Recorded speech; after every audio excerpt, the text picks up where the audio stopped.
Hello, welcome to behind the scenes of epics with me Malavika. అందరికీ భోగి పండగ శుభాకాంక్షలు. ఇంతకీ ఈ భోగి అనే పండగ ఎందుకు జరుపుకుంటారో తెలుసా? బేసిక్గా భోగి అని ఎందుకంటారో తెలుసా?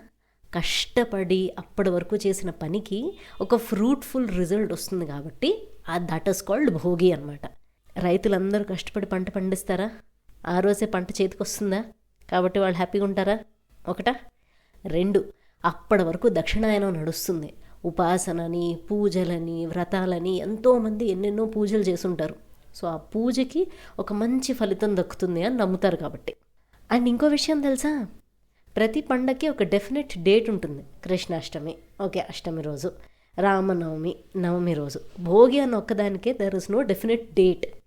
దక్షిణాయనం ఎండ్ అయిపోయిందంటే అది భోగి. ఒకసారి అబ్జర్వ్ చేయండి. On that note, don't forget to like, share and subscribe. Thank you.